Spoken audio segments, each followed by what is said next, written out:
చెప్తున్నాడు. బాధపడండి. ఈ క్రైస్తవ జీవితంలో విశ్వాసంగా జీవించడానికి నీకు అవమానాలు రావచ్చు, నీకు ఆటంకాలు రావచ్చు, నీ కొత్త జీవితంలో కావచ్చు. కానీ వాటిని నేను భయపడకుండా ధైర్యంగా సువార్తగా జీవించాలని స్పష్టం చేసుకున్నారు సహోదరి సహోదర. మరి క్రైస్తవులుగా జీవిస్తున్నటువంటి మనం ఎంతవరకు కోరుగలిగిన మాటని అర్థం చేసుకునే ఉన్నాం.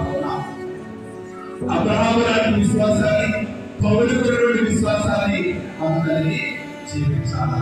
ఆ జీవిస్తేనే క్రీస్తు కోసం పాల్పడేవారిగా ఉన్నాం. ఈరోజు మనం స్వాతంత్రంలో ఆరాధించాం. దివ్య ఉదాహరణ క్రీస్తు ప్రభువుగా దివ్య ఉదాహరణని మనం ఈరోజు మన సువార్తలో చదువుకున్నాం. ఆయనతో పాటు శిష్యులు ఎవరి వాళ్ళు?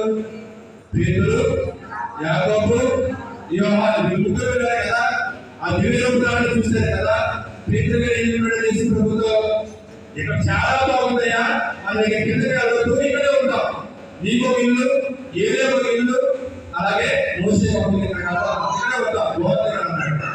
అలా దివ్య ఉదాహరణ అంటే దేవుని తేజస్సుని కరుణాగా కాల్చినటువంటి వ్యక్తులు పేతురు గారు, అలాగే యోహాను గారు, యాకోబు గారు కదా. దేవుని యొక్క తేజస్సుని కన్నులారా చూసినటువంటి, కళ్ళారా చూసినటువంటి ఆ పుణ్యాత్ములు కూడా వీరు ముగ్గురు కూడా మరి ఆ చూసినటువంటి ఆ దృశ్యాన్ని తర్వాత యేసుప్రభు ఉదాహరణమే పాటించి ఉదాహరణమే పరలోకానికి వెళ్ళిన తర్వాత ఈ యోహాను గారు, పేతురు గారు, యాకోబు గారు 12